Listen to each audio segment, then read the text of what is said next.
Yeah, now stand and cheer for your Talking Basketball podcast. Welcome back to this episode. This is the second part of a doubleheader. If you haven't heard the first, go back and listen to it. If you can't be bothered, that's all right. Just keep listening to this one, and hopefully you enjoy it. And don't forget, like and subscribe. I hate it when people say that.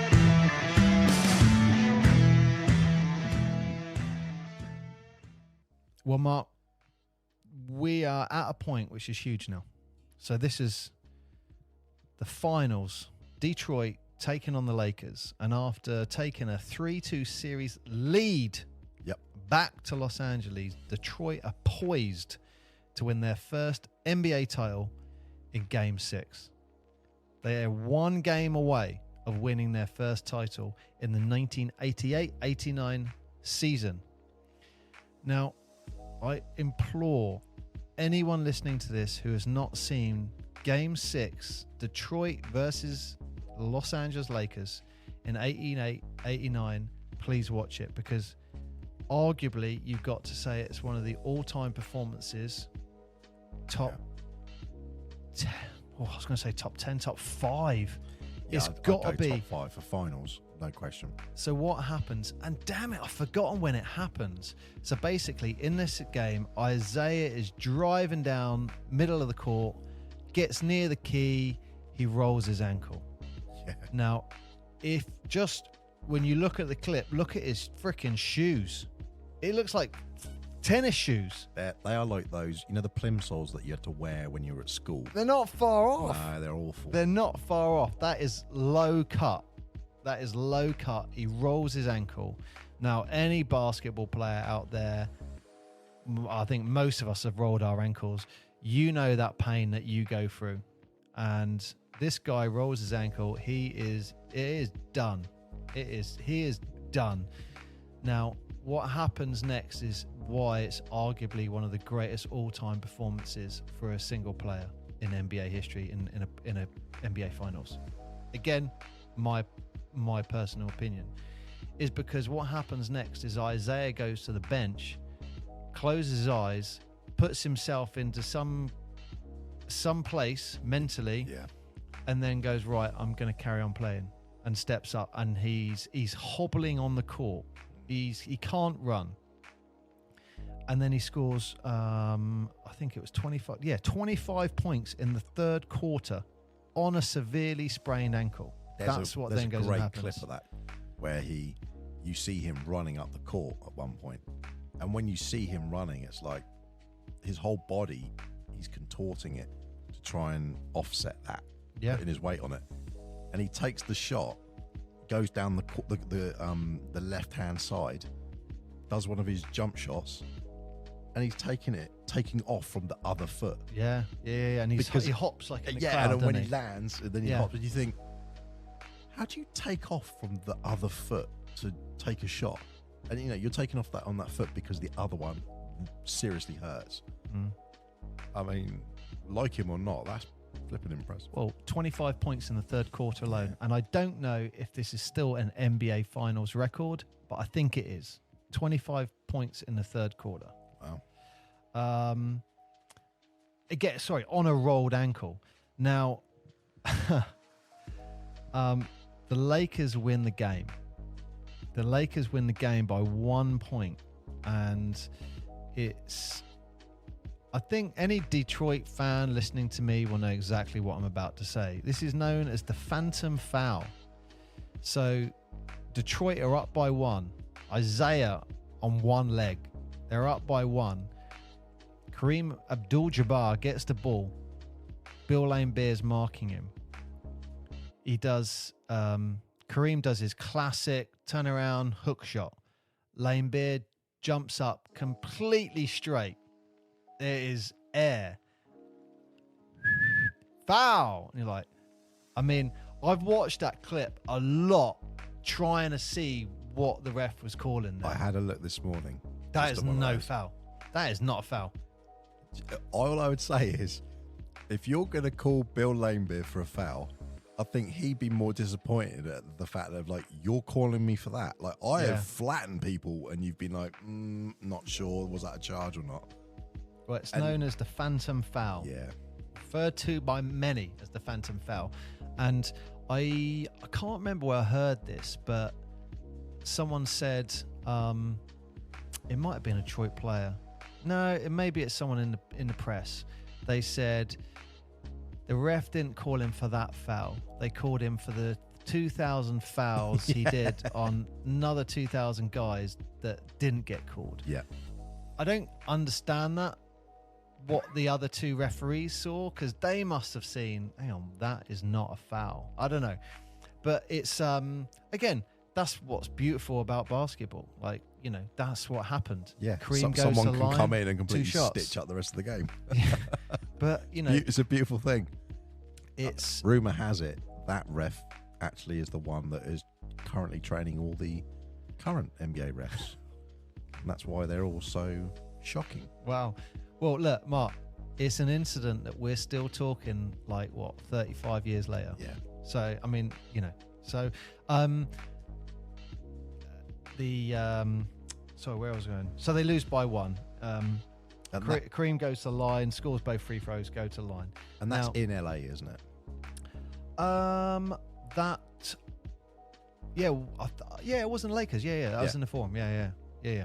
So, and then look, Isaiah is then on the ankle. He's then run an entire half on a severely sprained ankle. I think it was, I want to say it was Joe Dumas that said they saw him take his shoe off and he was like, oh, shit, Isaiah's out, he's done. And then the next thing, Isaiah's walking on to play the third quarter and he's like, wow, okay. Like, so game 7, Detroit lose to the Lakers by 3 points. And the Lakers, let's not forget they're playing here. The Lakers are now the first team to go back-to-back NBA champions since, I want to say the Boston Celtics in 69. You're nodding, you're looking at your stats. However, if that referee did not call that foul, that wasn't a foul, this could be Detroit's first championship. Arguably, that should be Detroit's first championship. Wow. You got to say that. Yeah, it was funny. Got to say it. You look at it and you go, Lakers 1980, Celtics 81, Lakers 82. And I haven't got down 83 actually. I think it was, I'll have to look up. 84 was Celtics, 85 was Lakers, 86 was Celtics, 87 was Lakers, 88 was Lakers. You're like, oh my God, like they're just literally just trading. Yeah. But and that's why, you know, this Detroit is so important as well, because that rivalry, they were literally swapping championships year on year, and then Detroit came in almost like in the middle of that, just trying to upset it, but and just disrupting it. Just couldn't get over those hurdles. So look, they've finally got over the Celtics hurdle, and they are now met with the other juggernaut in the West. Yeah. They get called a phantom foul, lose the championship. And that's that. So we're now in the 89-90 season. Yep. Just drawing a line under my notes. Do you know what? It always confuses me with the seasons, because whenever you look at the seasons and then they'll say what year the championship is, Yeah. it will say 88, 89. Okay, there's the championship. What does the championship say? Well, 89. Well, Mark, we're going to bring up something that you brought up. yes. Your throw under the bus question that I only knew because of what happens now. So the Pistons start the 88-89 season, and the legend known as Jack McCloskey, he makes a huge trade. So he takes Adrian Dantley. Yep. And trades that superstar for Mark Aguirre. This is during the 88-89 season. Yes. He makes that trade. And I don't think the Detroit Pistons started well that season. Then they make this trade during the season. So, again, going back to your question, who is Mark Aguirre? Mark Aguirre is the number 1 pick of the NBA when Isaiah went through and was the number 2 pick. Yeah, I know. He also is from Chicago. Oh, is he? And good mates with Isaiah. So I know Adrian Dantley always was like, there was a lot of hostility, I think, coming between Dantley and Thomas in those days. And they could feel, hang on, what's going on here? They got rid of one of the problems. Yeah. Brings in Isaiah's best mate, Mark Aguirre. Lovely.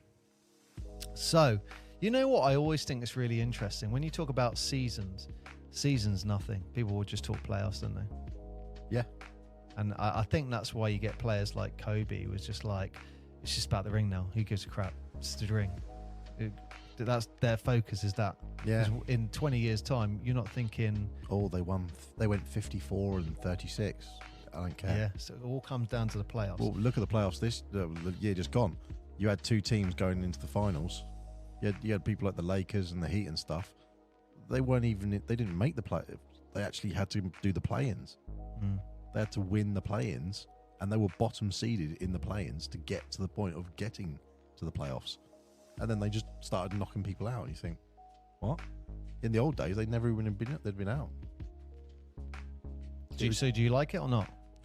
Yeah, I'm undecided. I like the fact that you're still letting people have a chance. I think it's a bit odd though. You're undecided. I agree with that. I'm undecided. I think the problem is it'd be worse if they said everyone gets in. I don't like being controversial. Well, yes, I do. You're saying it's the 88-89.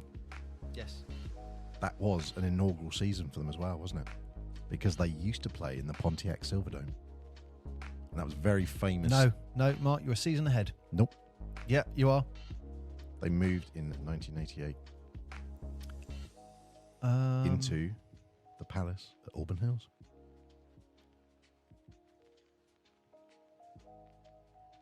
And the Silverdome was a very interesting building, if no one's ever heard of it. It was very famous because it was... you're right.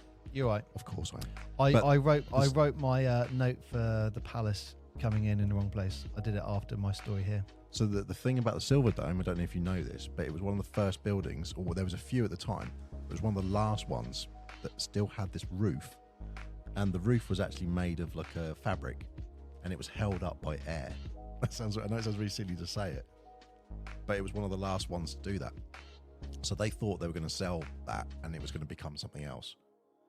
And the developers tried to resurrect it, but it turned out it was just not going to happen. But the Silverdome used to they used to do the NHL games as well there. It would be like 82,000 people.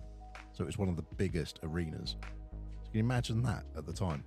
Going to watch a basketball game in the early 80s, you got like 80 odd thousand people in a watching a basketball I think game. what Detroit used to do, they would have... It was the Detroit Lions at the same time. I think they would have half the, let's say 1/2 of, I guess the NFL court. Yes. Not court, pitch, would have fans in it. Yep. Then they would put the court going along the side, and then they would build bleachers on the pitch. They've done something very recently in one of the college games. So it wasn't the full thing. So No. it would have been, it wouldn't have been 80. It would have been like at least. It'd be like 30,000 at least. Yeah, at least 30. But ridiculous. Absolutely ridiculous regardless. And so they moved to the Palace in Auburn Hills. And that is, I think, worth mentioning because the Palace is so ingrained, I think, in the Detroit folklore. Yeah. Because with Boston, you had the Garden. When they moved to the Palace, that was theirs. And it became a really formidable venue. Like, you didn't want to go, because like you said, people didn't want to go to Detroit. And then they bought this bad boy image. And now they've got a new stadium. Yeah. And, the Palace, that was a great arena. Palace of Auburn Hills. Yeah. Wow. Well, we'll continue on with the 88-89 season, Mark. So they've traded Dantley, they got Mark Aguirre, and the team goes on to 63 wins in the regular season. beating the previous. Was it the previous year where they got 53? Something like that. Anyway, they do very well. Steamroll straight through the playoffs. Get to the NBA Finals with a rematch against the Lakers. Kurt Rambis. Rambis, yeah. That was the dude who had the mullet. Yes, Yeah. Kurt Rambis. I was sitting there, I've been really digging through my head. It's like I can see the mullet and I can see the things, but I couldn't think of his name. I'm just going to pause for a moment because I got him mixed up once, weirdly. There was a picture of him, and I thought it was Phil Jackson. And I don't know if you've ever seen Phil Jackson in his youth, but he had the mullet sort of thing going on as well, with the tash. yes, well, that brings me to this point, which is really valid. If you're interested in the Lakers, there is a TV show called Winning Time, The Rise of the Lakers Dynasty. Mm-hmm. And it is a great TV show. So it's like, it's basically a TV show about how the Lakers became Showtime Lakers. All and right. it starts with, I think it starts before Magic gets traded, but you see, sorry, who's the head coach again? Who becomes head coach? Pat Riley. Pat Riley. So you see Pat Riley when he looks like he's smoking drugs. You see him in those days. He still does now. He lives in Miami. No, as well, but you know what? He looks like a very hippie. suspicious. You see him when he looks like a hippie. You see Jerry West going nuts. Pre-New York Pat Riley. That's what you're trying to say. Because New York Pat Riley was the slick Pat Riley. And it's all about Jerry Buss. Yeah. It's all about him, but it's great. And it's about how he acquires the Lakers, and he gets in the Lakers. They have the touring cast, then they get Magic. And it's all about that, and it goes off from there. But if you've not seen it, I really recommend Winning Time, The Rise of the Lakers Dynasty. I would take it with a pinch of salt, because how can you verify any of these conversations happen? Yeah. But it's actually, I think it's 2 seasons long. What's maybe that? 3. What's it on? It's just out there somewhere. It's out there. It's out there. But I thought it was brilliant. I thought it was really good. All right. No, I didn't even know about that. Yeah. Check it out. I don't it's really knowingly good. go to look for Lakers stuff. You'll recognise some of the actors. So some of the Okay. actors. All right. Look, you mentioned Pat Riley. It's worth mentioning Pat. Like, what a career to be. Because he was assistant. Mark, this is a show about the bad boys. I know, but he was assistant coach there, and then they were like, I think something happened, and they went, get rid of that coach. He was announcer, Mark. Yeah, but He was announcer, and then he went to assistant coach, then head coach. But I think it was Johnson who apparently went to Jerry Buss. Jerry Buss. Yeah, whatever. And went to him and basically went, get rid of that coach.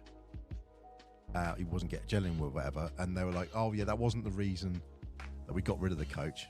And then sure enough, and then they went, right, Pat, you've now been promoted to head coach. And then they won the next one, and then and then that Showtime Lakers came about. And you look at that and go, was that one of the first times? We're talking about pivotal moments, and how the 80s was quite pivotal. I think when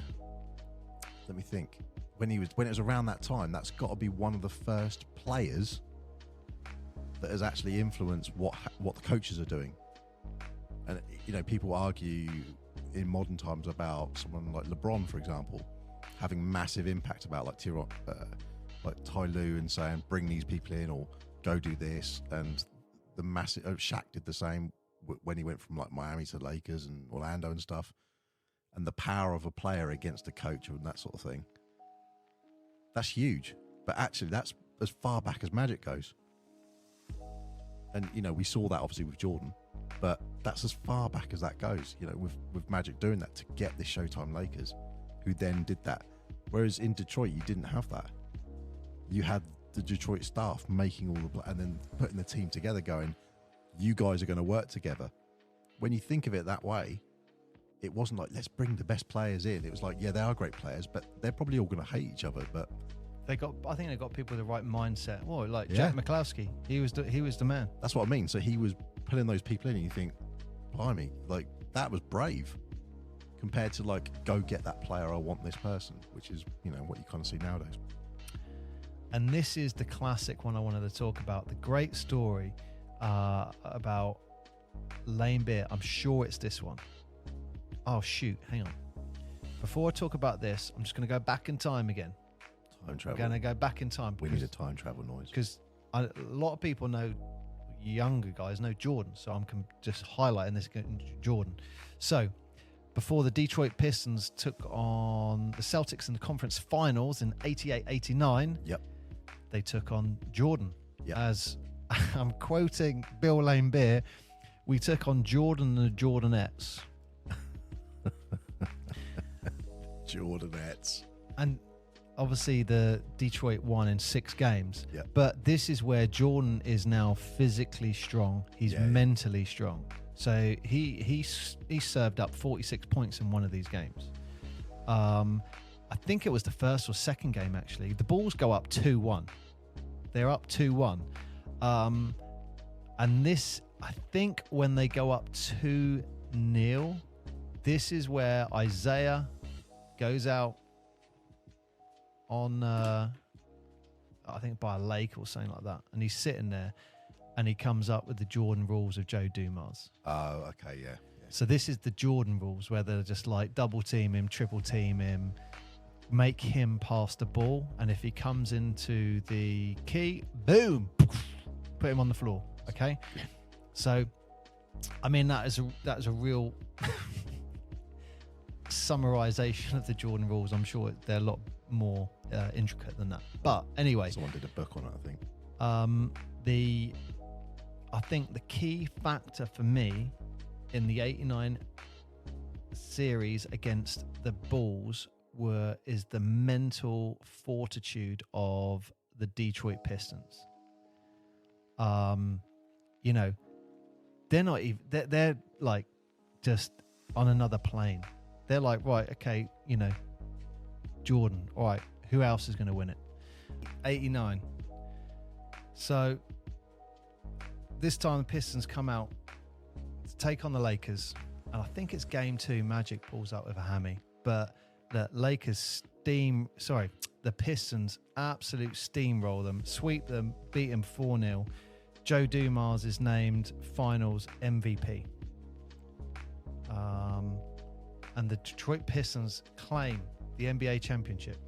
So it's a great moment for them, because the years and years and years of determination, the years of like going for that goal, going against a dynasty, and then getting over that hurdle, and then they don't make it, going up against another dynasty for the second time, and they finally got over the hurdle. They finally get that championship. Now, what is really interesting in this is... Joe Dumars got MVP, Finals MP. Yes. For that. So, what is really interesting here, and this is huge, I know you'll have a view on this. Never. Pistons are now NBA championships. They go back to Detroit. They have a huge celebration in Detroit. All the fans are out. They're all celebrating.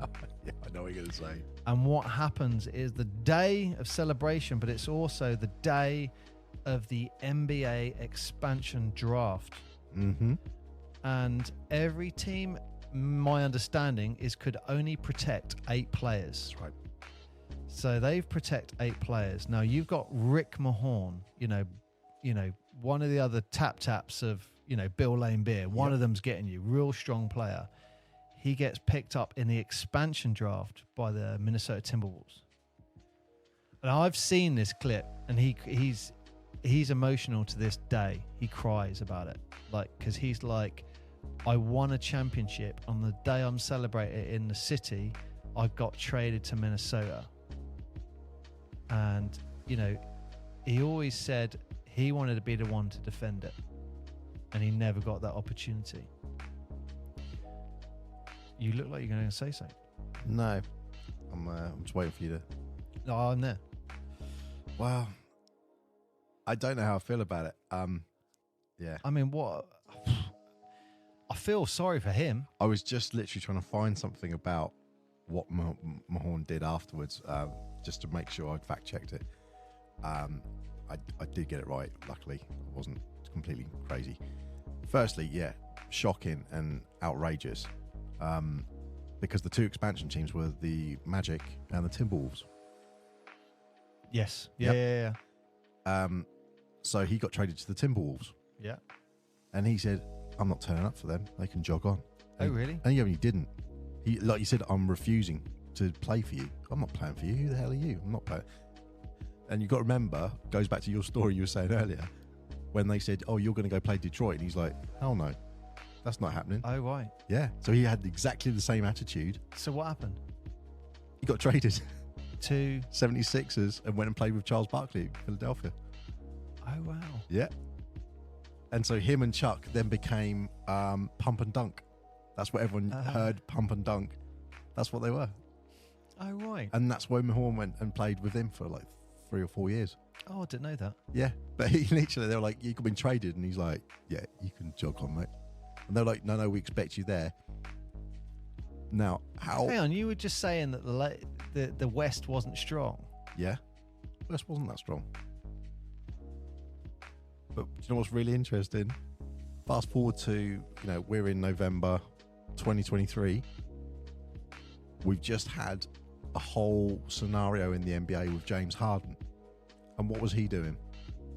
He was saying, "I'm refusing to go and play. I'm at the Sixers. I'm refusing to go back to practice. I'm refusing to turn up to play." So they went, "All right, fine." Well, they traded him. They traded him to the Clippers because he was refusing to show up or anything. Okay. And then I never knew that about Rick Mahorn. Yeah, they literally just went, "Off you go." But I feel for him. Like, you just won a championship. You're on the parade. You're on the it's parade. Literally parade day. They were like, "Oh, have a quick word." And he's thinking, they're going to get us like special suits. They're going to do the crazy ring thing, whatever. He has got scars. I've seen him cry. He's got scars to this day on that. So yeah, I mean that is huge. Yeah, I mean, how do you do? Not just how do you do that, but on the day of the parade. You thought they would? Oh, I don't know. If they NBA aren't waiting for you to do a parade, are they? They're just cracking on. But that shows as well. That's the mentality that the ownership had on the team, and Jordan talks about that in The Last Dance, how some of the challenges with the organizations that the players have had, where they're like, you treat us like a commodity basically, and you just trade us away like we're nothing. And that's where then you go into the era of LeBron, where it's like the players have all the power and stuff, and it's a little bit, it needs to be somewhere in between, I think. Incidentally, that was the fun fact I was checking out. It was Larry Bird who made the Larry Bird rule came out, and that was all about contracts, wasn't it? In that time period that you're talking about, because the Celtics couldn't afford to put Larry Bird and pay him again, because the rule was if you were at a team, you couldn't offer them any more money, and they're like, "That's crazy. We drafted him. He's a player. He's our player. He wants to stay with us. But you're saying that another team can offer him the same amount of money. That doesn't seem fair." So the new rule came out where it's like, if you're the incumbent team, you can offer your player extra money. Fast forward to now, that's why everyone gets these max contracts. Larry Bird rule. Larry Bird rule. Well, Mark, look, the Lakers, they had done the double. Yes. Back-to-back titles. And it was in the 1989 to 90 season. Yep. When Detroit went, "Let's do what not many people can do. Let's see if we can do that as well." And they went on 59 games in that season, third straight division title. Pistons cruised through the first 2 rounds of the playoffs before a tough Eastern Conference Finals against Michael Jordan and the Chicago Bulls. Now, this is the famous one. This is the one. And look, as we've gone through the seasons, the playoffs, you can feel, and this is why I've gone back to highlight the Bulls every playoffs, is because you can feel them getting stronger and stronger and stronger, can't you? So in the first time they met in the playoffs, Detroit beat them in 5 games. Yep. Second times, 6 games. You get now, it goes to game 7. Now, this is the one where you got to say, for 5 out of 7 games, maybe, the individual brilliance of Michael Jordan, unquestioned. But Game 7 is the one that everyone remembers as Scottie Pippen and the migraine.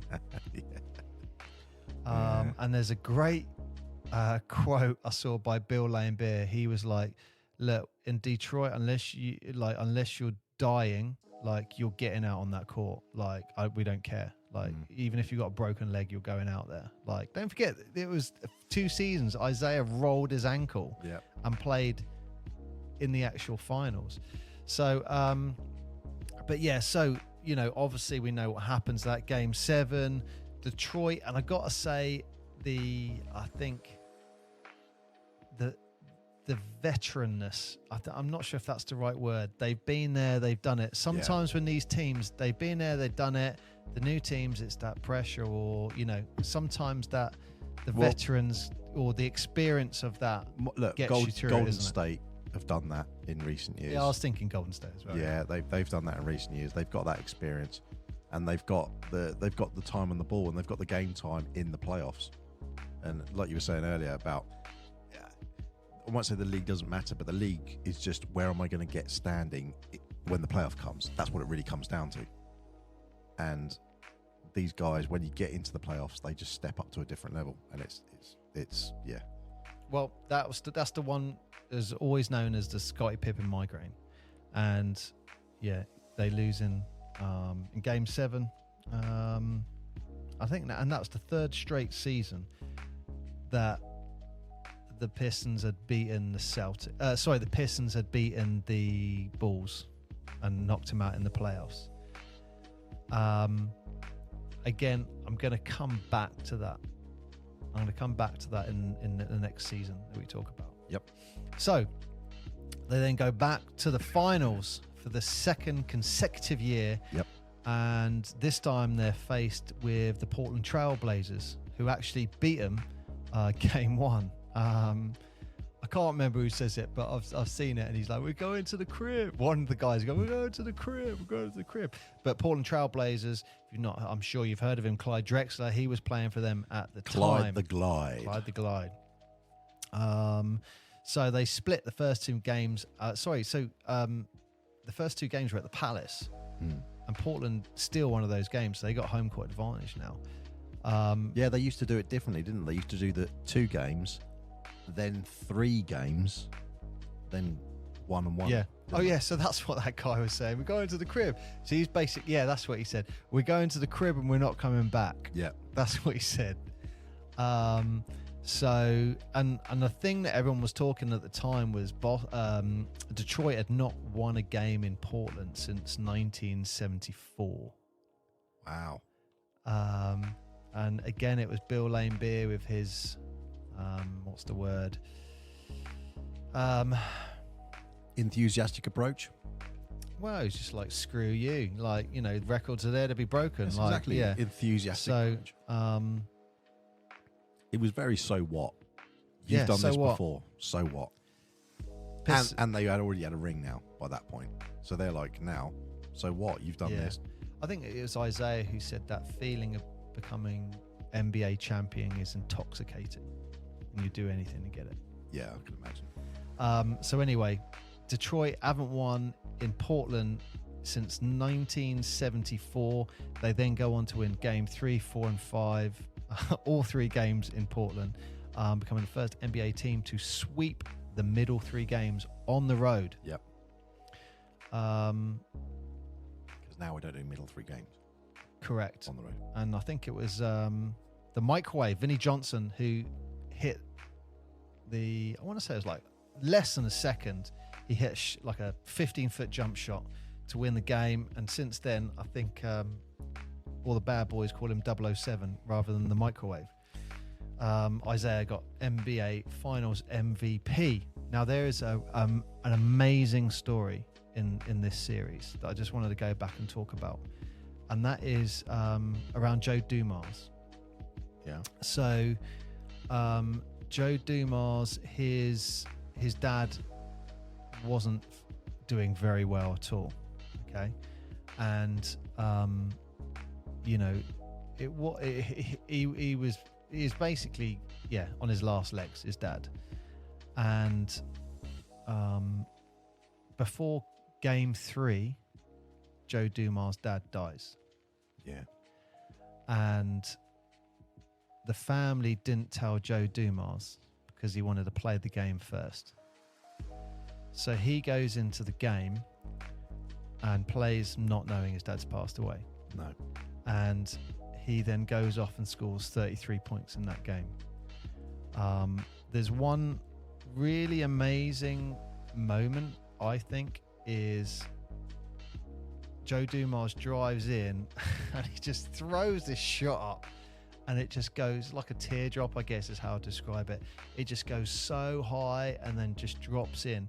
But what I like about it, he looks at Isaiah and just pulls this face like, how the hell did that go in? And Isaiah just looks at him, but Isaiah says this later. He looks at him and just goes, yeah, your dad helped you with that one.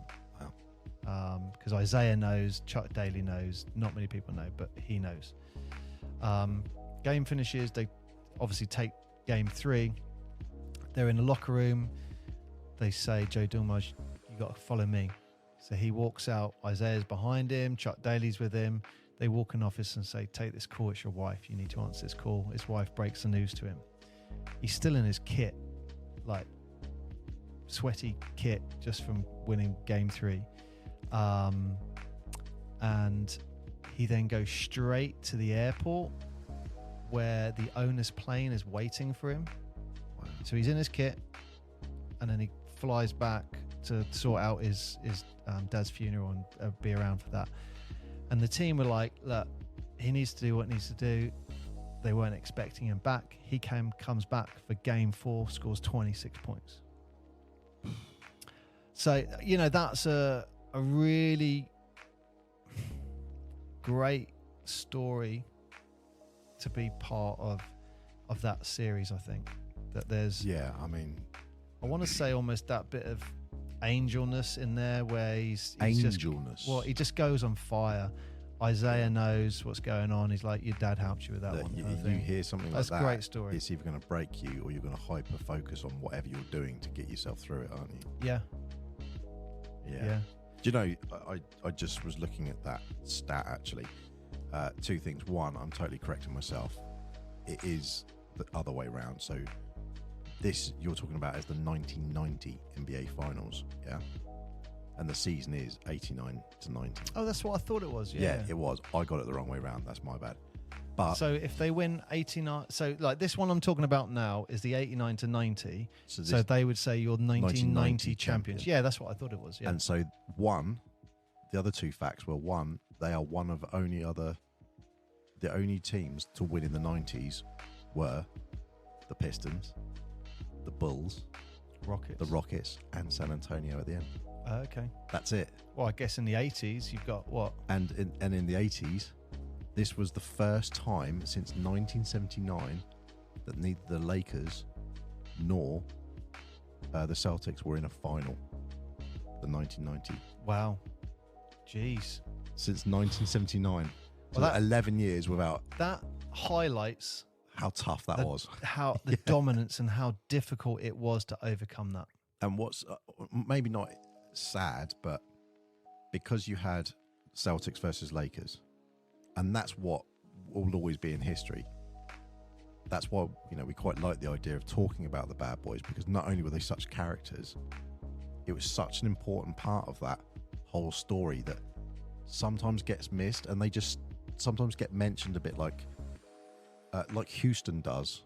People will put a footnote next to Houston winning because Michael Jordan was retired.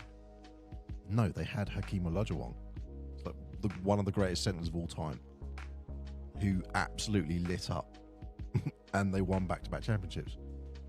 But people go, "Oh yeah, it's because Jordan retired." You go, "No, you can't put an asterisk on it like that. They won it because they won it." The bad boys did the same. You can only play who's in front of you. Exactly, and the bad boys did the same thing. And they beat Jordan, and they beat Larry Bird. They beat Johnson. You put someone in front of them, they beat him. And you know what? Physically and literally. They did that back to back. And that's what, they won those 2 years in a row. And you could question if that, and this is why I highlighted it so much at the time, if that referee didn't do that phantom call, you would argue, would they have had 3 in a row? The first team to have 3 in a row. You got to argue it because they had 2 and they were like about to win at game 6. But if that had done that, that'd have had a knock-on effect to the other games. And Maybe, also in the trades. Maybe, but I'm just saying, I think that's a really, a what if moment. Yeah, I mean, they won it if in 87. 88, 89. But you're also talking, say, 86, 85, 86. No, this was like he called a foul and he scored from the free throw. Like, if that foul wasn't called, game was over. Yeah, but I'm saying if you're going to do that, you've got to roll it back as well and talk about Isaiah? Isaiah when he had the but ball and Larry. But if they'd have done that, they would have rolled the Celtics then. If they'd have rolled the Celtics then, could they have? But could this they have was gone then? And then in that case, that would have positioned them differently in a draft. So they wouldn't have got Sally. They wouldn't have got Rodman. No, they would have at that moment. Oh God, you're throwing me here. 1987 was Rodman and Sally. 86, 87 is when they got Sally and Rodman. Yeah. What I highlight about that phantom foul, is that was in the NBA Finals. Yeah. And if that didn't get called, they probably would have won the NBA championships. I'm not saying your one is that pass doesn't happen and then they're in the finals. Well, they still got to win the finals. They're in the finals, they're about to win it. That's why I argue I think they could have got 3 without that call. Excuse me. Do you know what? The other thing I looked up, and I forgot to mention this earlier, it's a big shout out to the 1983 champions, because I totally forgot that in 1983 it was in fact our good friends, the Philadelphia 76ers. Yeah, they did. Yeah, they won it in 83. And when you look down this list, Dr. J. It's Seattle Sonics and... Hang on, are you saying stuff then going back on it? People are going to listen to it and going, that's rubbish. No, because I couldn't work out who it was, so I actually had to go and look up. He got there a couple of times, and I think it was in 83 finally got over the hurdle. Yep. That was against the Lakers, wasn't it? Lakers, yep. Because it was literally, I mean, you're looking at this, it's like Lakers, Celtics, Celtics. Just the whole way through. Latex? Latex Celtics, yeah, absolutely. I think there's a club for that. Right. But you mentioned about Detroit being in both the finals, 4-1, obviously for the second one. Did you mention the fact that their first win was a complete sweep of the Lakers? It was 4-0, complete sweep. Yes. Yeah, I did say that. I mean, you can't, that's Showtime Lakers, complete sweep. I mean, look, when they beat the Lakers and the Celtics, those dynasties were coming to a conclusion. You can't hide away from that fact. However, they beat them. They beat them. But let me conclude, because we're right at the end of the story now. So, and I was shocked that people didn't know about this. Some of the kids I was talking to and stuff. I was like, anyway, hopefully they'll take something from this. So the Pistons then they go into the next season as back-to-back championships, and they get to the Eastern Conference Finals, where they meet for the 4th straight time, I believe, the Chicago Bulls. And this is where Chicago now have got that mental fortitude. Scottie Pippen. Testicular fortitude. Well, all that body work that Jordan went into, Scottie Pippen then goes into. And look, there were no migraines in this season. Bulls destroy them in 4 games. They had Horace Grant as well. He was the same, big guy. Yeah, I mean, I think you could argue Horace Grant choked in the previous seasons. Mm-hmm, it was literally just Jordan. You could argue, but yes, in this game, it was the breakthrough for the Bulls. Now, what I think is this is going to start another bloody debate. I just realised how long we've been talking. This was the one.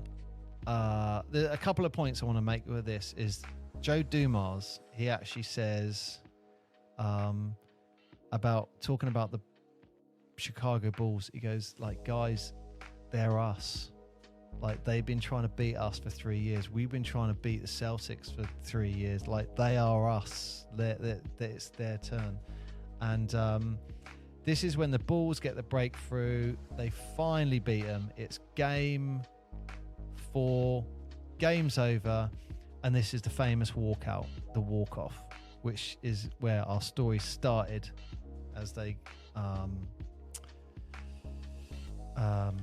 what's his name? Jack McCloskey, as they walk off and you see Jack McCloskey. But obviously this is Bill Lane Beer's idea. Yeah. And the rest is history. They walk off. I think it would look better if Isaiah didn't tilt his shoulder down. And he tilts it like he's hiding from him a little bit. If you're going to do it, do it. I think if they could go back in time, I think they would have just shook their hand. I think you can only remember history if you were either there or by what information is presented to you through TV or what's written down.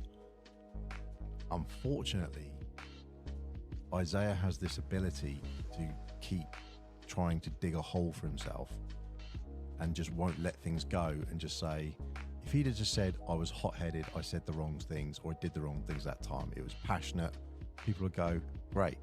We've had sports people for years doing outrageous stuff or saying things or doing things, and people just go, fine. But for some reason, he constantly, I never did that. No, I never did that. It's like, dude, we've watched you on a film. Like, this isn't like JFK where we're making up who shot you. It's like everyone watched you sulk, get your handbag and walk out. And then the fact that the way that he tries to defend it, whether it's good intention or not, he doesn't do himself any favours. And the more he sticks to it, the more it's like, it's like you're the guy who's in the corner of the pub talking about something that happened 30 years ago. It's like, no one cares anymore, mate. It's boring. You got to argue it's the best ending to the bad boys. Oh, it is. They were the bad boys. No one liked them. And They've finally been knocked out the playoffs by the Bulls. We're walking off. And you just see Jordan's face like, what is happening here? And I got a great quote from Jordan. He says this after this actual series. You see two different styles with us and them, the dirty play and the flagrant fouls and unsportsmanlike conduct. Hopefully that will be eliminated from the game. I think we can play clean basketball. We don't go out and try and hurt people and dirty up the game. You never lose respect for the champions, but I haven't agreed with the methods they use. I think people are happy the game will get back to a clean game and away from that bad boy image. Now he's really focusing and hammering, the bad boys there. Do you know what my problem with that sentence is? Sorry, that few sentences. Celtics did it. Yeah. What was the guy you said? Ramsey. Not Ramsey. Was it Ramsey? Rambis. Yeah. What did Kevin McHale do? It took him out. Yeah. Like, big time. That's the one thing that. He was. That's the one filthy. thing that bothers me. It wasn't just the bad boys. Lots of teams were doing it. Lots of players were doing it. But I think it was the way in which they did it. That was the problem. Who was it who played? Charles Oakley. That's who I think he played with was it Charles Oakley played with in the Bulls, and then he went to New York. He was a monster. And I know Jordan would be like, yeah, that guy just beat down on us, and he just didn't care. And they were physical, and they hit hard, and it was, 6'10", 7 foot guys. They were like brick walls. They weren't going anywhere. Yeah. But somehow it's because of the way in which they did it, because of the fact the bad boys were like, we just don't care. We don't need your approval. We're going to we're going to beat you. Yeah. And we're just going to keep going at you, and we're just going to beat you. And they probably did play dirty, and they did. I mean, Lane Beer was just shocking. Legend.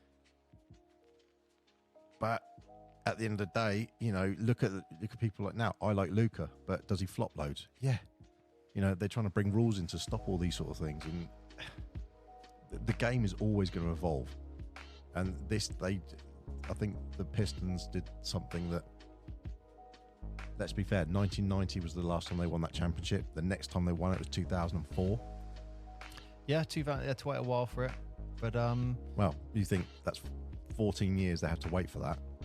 And that's with Wallace, Rasheed Wallace, Ben Wallace, Chauncey Billups, Tayshaun Prince. We saw him when we were. Yeah. But all of those guys,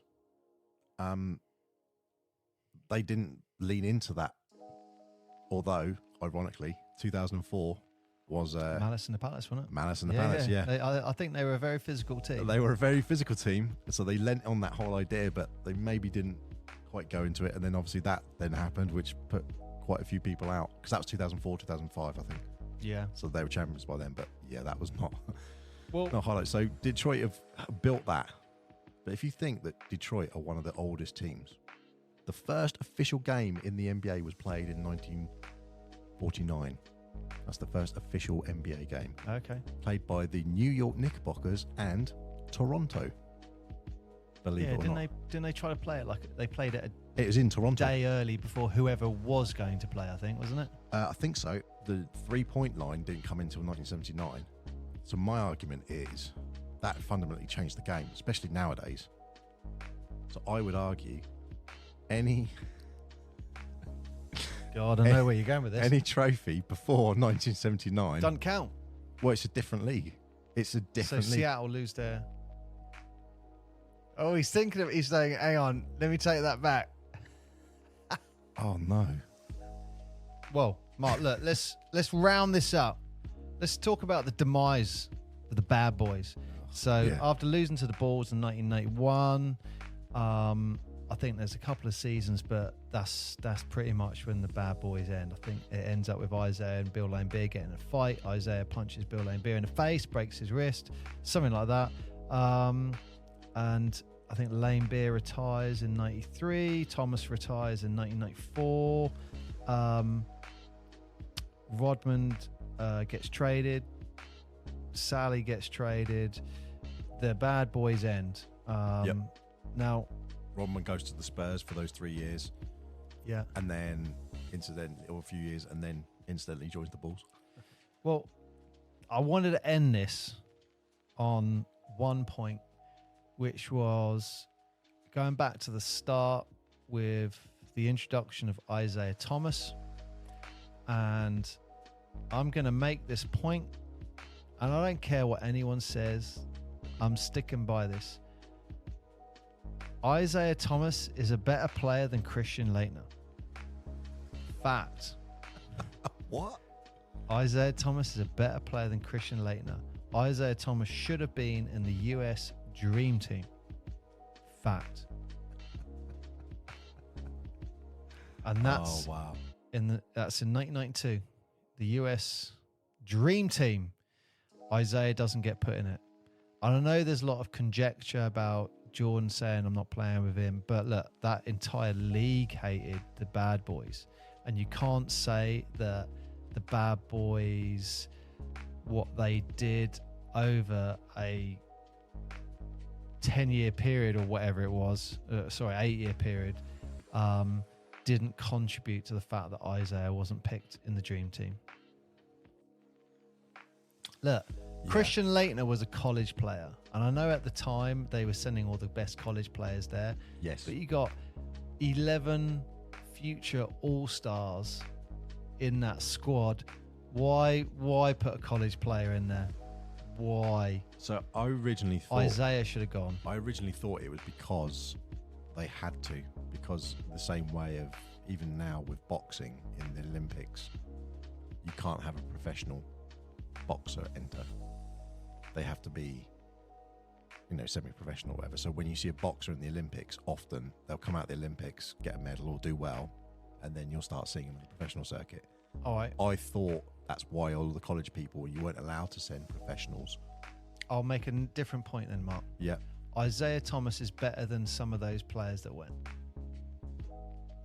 I'm not going to say who I think, but Isaiah should have been on the team. No, why not? You can't do that. Isaiah should have been on the team. Who should he have been? Who should he have taken I'm up? not saying. Because it's just going to start a 50-minute debate. With No. 2 hours into this already. I want to know. The dream team. Who Do you think he should have been in it? Yes or no? No. Why? If I'm really honest, because Did he deserve a place there? Yes. Yes, I agree with that. Should he have been in the team? Hell no. They're two different questions. I agree with your first statement. Should he been? No, Well, no. okay. Did he deserve? He could He have. deserved it. But the reality is, when we've had our 5 questions, and Could obviously, upset the. 100% he would have, because everyone else on the team would have been like, I'm not playing with him. I don't want to play with him. And then you have, arguably, at that point, you got to remember, this is 92. Michael Jordan is the biggest star in the world.